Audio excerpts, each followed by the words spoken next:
Welcome on रिसवाइस academy. आज Indian polity या भारतीय राज्य व्यवस्था में हमारा लेक्चर है भारतीय संविधान का विकास, जो कि बहुत ही एक इम्पोर्टेंट टॉपिक है। चाहे वो प्री एग्ज़ाम हो, चाहे आपका मेंस एग्ज़ाम हो, और भी सभी एग्ज़ामों में अगर पॉलिटी से क्वेश्चन पूछे जाते हैं तो ये एक आपका इम्पोर्टेंट टॉपिक होता है। तो आज हम समझते हैं भारतीय संविधान का विकास, जिसमें हम इससे पहले भारत की स्वतंत्रता से पहले ब्रिटिश शासनकाल में जितने भी एक्ट आए थे उन्हें पढ़ते हैं। और ये पॉलिटी के लिए तो इम्पोर्टेंट है ही है, साथ ही आपका हिस्ट्री के विषय का से भी संबंधित है। तो चलिए सबसे पहले जानते हैं संविधान क्या है। संविधान उन लिखित या अलिखित कानूनों के संग्रह को कहते हैं जिनसे किसी देश की सरकार के ढांचे का निर्धारण किया जाता है और उसके अनुसार देश का शासन चलाया जाता है। वर्तमान में जो हमारा संविधान है, हम जानते हैं उसका निर्माण भारत की स्वतंत्रता प्राप्ति के बाद हुआ, जो 26 जनवरी 1950 को लागू हुआ। लेकिन वास्तव में हमारा संविधान धीरे धीरे होने वाले ऐतिहासिक विकास का परिणाम है। भारत में अंग्रेजों ने शुरुआत में ईस्ट इंडिया कंपनी के रूप में शासन किया था और इस कंपनी के अंतर्गत व्यवस्था चलाने के लिए 1773 के रेगुलेटिंग एक्ट से 1853 के चार्टर अधिनियम तक कानून आए। इसके बाद 1857 का विद्रोह हुआ, जिसके चलते ब्रिटिश महारानी ने भारत का शासन कंपनी से लेकर सीधे अपने अंतर्गत कर लिया, जिसे हम ताज का शासन कहते हैं, जो 15 अगस्त 1947 तक रहा। इसके अंतर्गत भी कई अधिनियम बनाए गए। इन अधिनियमों में विकास परिणाम स्वरूप ही भारतीय संविधान निर्मित हुआ, जिससे आज भारत की शासन व्यवस्था चलती है। अब इन अधिनियमों को समझते हैं। इन्हें हम दो भागों में बांट सकते हैं, जैसा कि मैंने आपको बताया, कंपनी शासन के अंतर्गत आए अधिनियम और ताज शासन के अंतर्गत बनाए गए अधिनियम। ठीक है, तो सबसे पहले कंपनी शासन के अंतर्गत जो अधिनियम आए, एक्ट आए, उन्हें समझते हैं। 1773 का रेगुलेटिंग एक्ट अत्यधिक महत्व है, क्योंकि भारत में कंपनी के कार्यों को नियमित और नियंत्रित करने की दिशा में ब्रिटिश सरकार द्वारा उठाया गया यह पहला कदम था। इसके द्वारा ही पहली बार कंपनी के प्रशासनिक और राजनीतिक कार्यों को मान्यता मिली। कंपनी से तो आप समझ रहे होगे ना कि मैं ईस्ट इंडिया कंपनी की बात कर रहा हूँ। कभी आप वैसी कोई कंपनी सोच रहे हो, है ना। कंपनी यानी ईस्ट इंडिया कंपनी की बात हो रही है। ठीक है, तो इसके द्वारा, इस एक्ट के द्वारा मद्रास एवं मुंबई के गवर्नर बंगाल के गवर्नर के अधीन कर बंगाल के गवर्नर को बंगाल का गवर्नर जनरल पद नाम दिया और उसकी सहायता के लिए एक 4 सदस्य वाली परिषद गठित की गई। ऐसे पहले गवर्नर जनरल कौन बने? Lord Warren Hastings. ठीक है, लॉर्ड वॉरेन हेस्टिंग्स ऐसे पहले गवर्नर जनरल बने। यानी इसके द्वारा भारत में केंद्रीय प्रशासन की नींव रखी गई। अधिनियम के तहत कोलकाता में 1774 में एक उच्चतम न्यायालय की स्थापना की, जिसमें मुख्य न्यायाधीश और 3 अन्य न्यायाधीश थे। इसमें कंपनी के कर्मचारियों को निजी व्यापार करने और भारतीय लोगों से उपहार व रिश्वत लेना प्रतिबंधित कर दिया। अधिनियम द्वारा ब्रिटिश सरकार ने कंपनी पर नियंत्रण सशक्त करने के लिए कोर्ट ऑफ डायरेक्टर्स नाम से कंपनी की गवर्निंग बॉडी बनाई। ठीक है, तो ये इस तरीके के, जब आप यूपीएससी या पीसीएस जैसे एग्जाम देते हैं तो उसके प्री में कुछ इस तरीके से स्टेटमेंट होते हैं कि 1773 के रेगुलेटिंग एक्ट की इनमें से कौन सी विशेषता है या नहीं है। ठीक है, तो अगर आपने ये पूरा डीप में पढ़ा है तो ही आप उन क्वेश्चनों को कर पाएंगे। आप प्रीवियस ईयर के क्वेश्चन उठाकर देख भी सकते हैं, बिल्कुल डीप में पहुंचे गए क्वेश्चन है। और इस लेक्चर के बाद मैं आशा करता हूं कि आप इसे पूरी तरीके से समझ जाएंगे और इससे पूछे जाने वाले क्वेश्चन आप कर पाएंगे। ठीक है,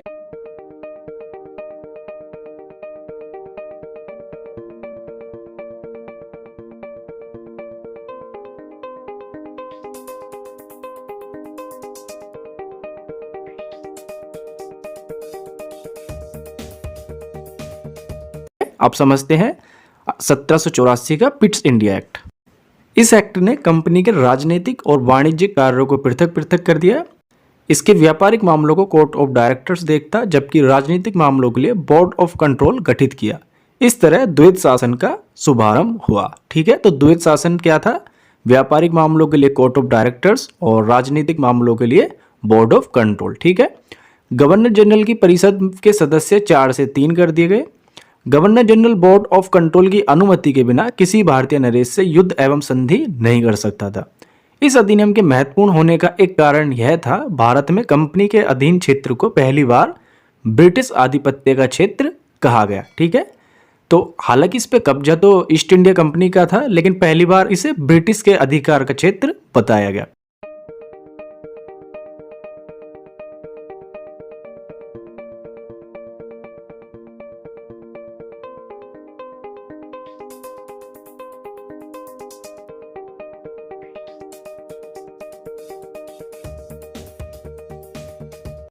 इसके बाद 1793 से चार्टर एक्ट शुरू हुए, जिसमें हर 20 वर्ष पर कंपनी को आगे शासन करने के लिए आज्ञा पत्र मिलता था। अब देखते हैं 1813 का चार्टर एक्ट। इसमें कंपनी के व्यापारिक एकाधिकार को समाप्त कर दिया गया, लेकिन चीन से तथा चाय के व्यापार पर एकाधिकार कायम रहा। कंपनी के भागीदारों को भारतीय राजस्व से 10% लाभांश देने का निश्चय किया गया। भारतीयों के लिए 1 लाख रुपये वार्षिक शिक्षा में सुधार, साहित्य में सुधार एवं भारतीय प्रदेशों में विज्ञान प्रगति के लिए खर्च करने का प्रावधान किया। ईसाई धर्म प्रचारकों को अनुमति मिली भारत में अपना धर्म प्रचार करने की, और फिर इस तरह प्रथम बार अंग्रेजों की भारत पर संवैधानिक स्थिति स्पष्ट की गई।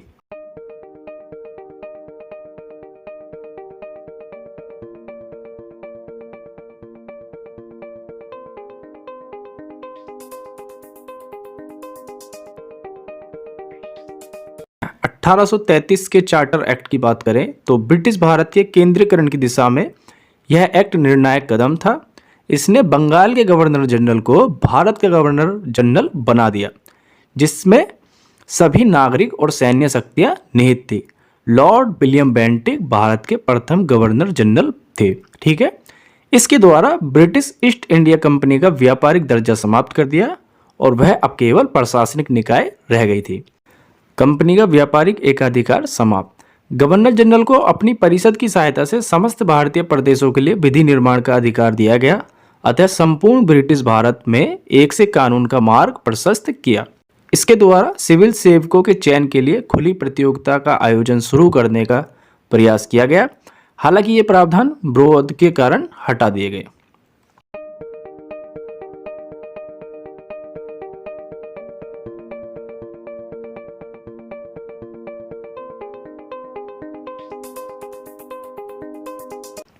अठारह का चार्टर एक्ट को देखें तो 1793 से 1853 के दौरान ब्रिटिश संसद द्वारा पारित किए गए चार्टर एक्टों की श्रृंखला में यह अंतिम अधिनियम था, यानी कि अंतिम चार्टर एक्ट था। संविधान विकास की दृष्टि से यह अधिनियम एक महत्वपूर्ण अधिनियम था। इसके द्वारा संसद की ओर पहला कदम बढ़ाया गया। कैसे? इसने गवर्नर जनरल के लिए नई विधान परिषद का गठन किया, जिसे भारतीय विधान परिषद कहा गया। इसमें वही प्रक्रियाएं अपनाई गई जो ब्रिटिश संसद में अपनाई जाती थी। इसने सिविल सेवकों की भर्ती हेतु खुली प्रतियोगिता का शुभारंभ किया। प्रथम बार भारतीय केंद्रीय विधान परिषद में प्रतिनिधित्व प्रारंभ किया। गवर्नर जनरल की परिषद में 6 नए सदस्यों में से 4 का चुनाव बंगाल, मद्रास, बंबई और आगरा की स्थानीय प्रांतीय सरकारों द्वारा किया जाना था।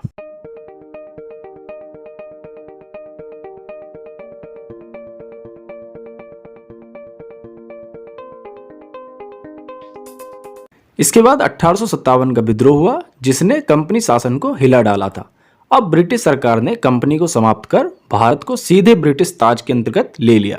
यानी आप समझते हैं ब्रिटिश ताज का शासन जो चला आपका 1858 से 1947, इसके अंतर्गत संवैधानिक विकास। 1858 का भारत शासन अधिनियम भारतीय शासन को अच्छा बनाने वाला अधिनियम नाम से प्रसिद्ध इस कानून ने ईस्ट इंडिया कंपनी को समाप्त कर दिया और इसकी सारी जिम्मेदारी ब्रिटिश क्राउन को सौंप दी। भारत का गवर्नर जनरल अब वायसराय कहा जाने लगा। लॉर्ड कैनिंग भारत के प्रथम वायसराय बने। अधिनियम ने द्वैत शासन प्रणाली समाप्त कर दी, यानी बोर्ड ऑफ कंट्रोल एवं कोर्ट ऑफ डायरेक्टर को समाप्त कर इनके समस्त अधिकार एक भारत सचिव का एक नया पद सृजित कर उसे सौंप दिए गए। भारत सचिव ब्रिटिश मंत्रिमंडल का सदस्य होता था और ब्रिटिश संसद के प्रति उत्तरदायी था। सचिव की सहायता के लिए 15 सदस्यीय भारतीय परिषद का गठन किया गया। इस तरह भारतीय मामलों पर ब्रिटिश संसद का अब सीधा अधिकार हो गया।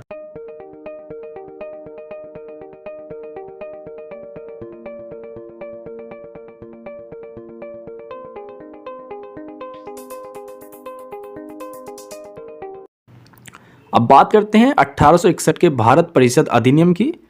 इसके द्वारा कानून बनाने में भारतीय प्रतिनिधियों को शामिल करने की शुरुआत हुई। इस प्रकार वायसराय कुछ भारतीयों को विधान परिषद में गैर सरकारी सदस्यों के रूप में नामांकित कर सकता था। अतः 1862 में लॉर्ड कैनिंग ने 3 भारतीयों, बनारस के राजा, पटियाला के महाराजा और सर दिनकर राव को विधान परिषद में मनोनीत किया। इस अधिनियम ने मद्रास और बंबई प्रेसिडेंसियों को विधायी शक्तियां पुनः देकर विकेंद्रीकरण की शुरुआत की। अधिनियम ने कैनिंग के 1859 की विभागीय प्रणाली की शुरुआत की, जिसमें गवर्नर जनरल की परिषद के सदस्यों को अलग अलग विभाग सौंपे गए। वायसराय को पहली बार अध्यादेश ऑर्डिनेंस यानी जारी करने और विधान परिषद द्वारा पारित विधियों के विरुद्ध वीटो करने की शक्ति प्रदान की गई। ठीक है।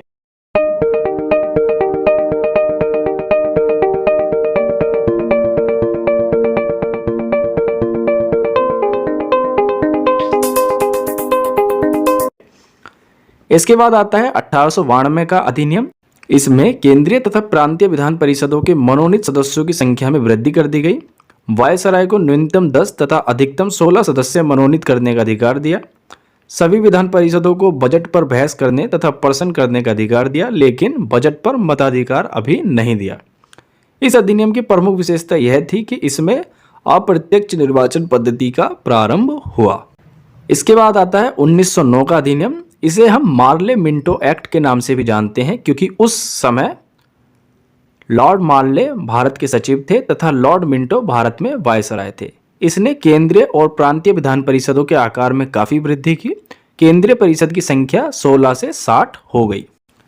अधिनियम में पहली बार किसी भारतीय को वायसराय और गवर्नर की कार्य परिषद में शामिल करने का प्रावधान किया गया। सत्येंद्र प्रसाद सिन्हा वायसराय की कार्यपालिका के प्रथम भारतीय सदस्य बने। उन्हें विधि सदस्य बनाया था। इस एक्ट का सबसे चर्चित प्रावधान यह था कि इसने पृथक निर्वाचन के आधार पर मुस्लिमों के लिए सांप्रदायिक प्रतिनिधित्व का प्रावधान किया, यानी मुस्लिम सदस्यों का चुनाव मुस्लिम मतदाता ही कर सकते थे। इस तरह इस एक्ट ने सांप्रदायिकता को वैधानिकता प्रदान की, जिससे लॉर्ड मिंटो को सांप्रदायिक निर्वाचन के जनक के रूप में जाना गया। वास्तव में यह व्यवस्था ही आगे चलकर देश के लिए घातक बनी और भारत का विभाजन हुआ।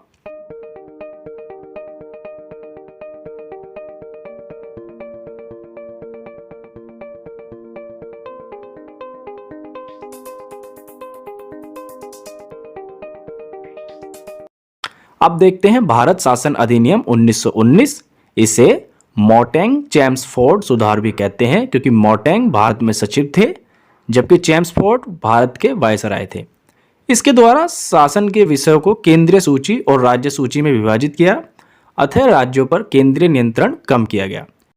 केंद्रीय विधान परिषद, जिसे आज हम संसद कहते हैं, द्विसदनीय व्यवस्था की गई। पहली राज्य परिषद और दूसरा केंद्रीय विधानसभा।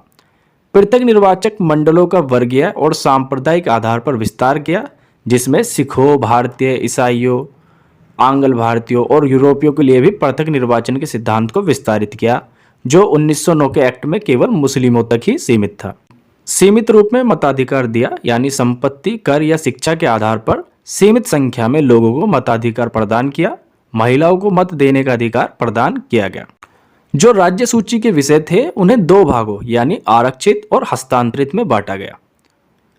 आरक्षित विषयों पर गवर्नर अपने द्वारा मनोनीत पार्षदों द्वारा शासन करता था, जो विधान परिषद के प्रति उत्तरदायी नहीं थे।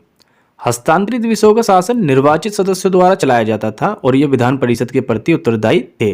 समझ गए आरक्षित और हस्तांतरित क्या थी व्यवस्था। शासन की इस दोहरी व्यवस्था को द्वैध शासन व्यवस्था कहा गया, यानी प्रांतों में द्वैध शासन व्यवस्था शुरू हुई। इससे एक लोक सेवा आयोग का गठन किया गया। अतः 1926 में सिविल सेवकों की भर्ती के लिए केंद्रीय लोक सेवा आयोग का गठन किया गया। इसके अंतर्गत एक वैधानिक आयोग का गठन किया गया, जिसका कार्य 10 वर्ष बाद जांच करके अपनी रिपोर्ट प्रस्तुत करनी थी। अतः 1927 में साइमन आयोग का गठन हुआ, जो निर्धारित समय से 2 वर्ष पहले था।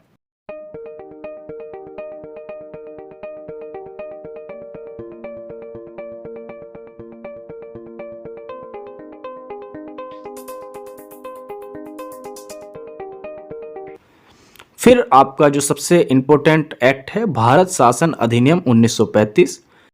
भारतीय संविधान को अक्सर उसके आलोचक इसकी कार्बन कॉपी भी बताते हैं, भारत शासन अधिनियम 1935 की। तो समझते हैं ये एक्ट क्या था, इसके क्या प्रावधान थे। इस अधिनियम में कुल 321 अनुच्छेद एवं 10 अनुसूचियां थी। इसके द्वारा भारत में सर्वप्रथम संघीय शासन प्रणाली को प्रारंभ किया। इस संघ में 11 ब्रिटिश प्रांत या राज्य आप कह सकते हैं, 6 चीफ कमिश्नर के क्षेत्र। चीफ कमिश्नर क्षेत्र वैसे ही थे जैसे आज यूटी हैं, यूनियन टेरिटरी यानी केंद्र शासित प्रदेश हैं, एवं वे देशी रियासतें जो उसमें स्वेच्छा से शामिल होना चाहती थी। एक्ट ने केंद्र और इकाइयों के बीच सूचियां संघीय सूची जिसमें 59 विषय थे, राज्य सूची जिसमें 54 विषय थे और समवर्ती सूची जिस पे राज्य और संघ दोनों ही कानून बना सकते थे, उसमें 36 विषय शामिल किए गए। इनके आधार पर शक्तियों का बंटवारा कर दिया और अपशिष्ट शक्तियां जो बचती, अपशिष्ट शक्तियां यानी कि जो शक्तियां शेष रह गई थी उन्हें वायसराय को दे दी। लेकिन जो वर्तमान में हमारा संविधान है उसमें अपशिष्ट शक्तियां किसको दी गई हैं? केंद्र को। ठीक है। इसने प्रांतों में से द्वैध शासन व्यवस्था समाप्त कर दी और प्रांतीय स्वायत्तता का शुभारंभ किया। इसने यह द्वैध शासन प्रणाली जो कि आपकी हस्तांतरित और आरक्षित वाली थी, केंद्र में शुरू की और केंद्रीय विषयों को आरक्षित और हस्तांतरित में विभाजित किया। और आरक्षित तो आप समझ गए, उनके द्वारा जो आपका विधान परिषद के प्रति उत्तरदायी नहीं थे, और हस्तांतरित उनके द्वारा जो निर्वाचित थे और विधान परिषद के प्रति उत्तरदायी होते थे। ठीक है। सांप्रदायिक निर्वाचन व्यवस्था को और बढ़ाकर दलितों, महिलाओं और मजदूर वर्गों तक किया गया। 1858 में स्थापित भारत सचिव परिषद को समाप्त कर दिया। इसने मताधिकार का विस्तार किया। लगभग 10% जनसंख्या को मत अधिकार मिल गया। देश की मुद्रा साख पर नियंत्रण के लिए भारतीय रिजर्व बैंक की स्थापना की गई। इसने न केवल संघीय लोक सेवा आयोग की स्थापना की बल्कि प्रांतीय सेवा आयोग जिन्हें आज हम PCS के रूप में भी जानते हैं, और 2 या अधिक राज्यों के लिए संयुक्त सेवा आयोग की स्थापना भी की। इसके तहत 1937 में संघीय न्यायालय की स्थापना हुई, जिसके निर्णय के विरुद्ध इंग्लैंड की प्रीवी काउंसिल में अपील की जा सकती थी। उसके बाद आपका 1947 का अधिनियम आता है, जिसमें मुख्य प्रावधान सिर्फ भारत और पाकिस्तान के बीच विभाजन को लेकर ही रहे। ठीक है। तो जो आपके सबसे इंपॉर्टेंट एक्ट थे वो 1935 के एक्ट तक ही हैं। तो हमारे लेक्चर यहीं समाप्त होता है। यदि आपको इससे संबंधित कोई समस्या है तो आप कमेंट कर पूछ सकते हैं। वीडियो को लाइक जरूर करें और अगर अभी तक आपने चैनल सब्सक्राइब नहीं किया है तो इसे सब्सक्राइब कर दें। धन्यवाद।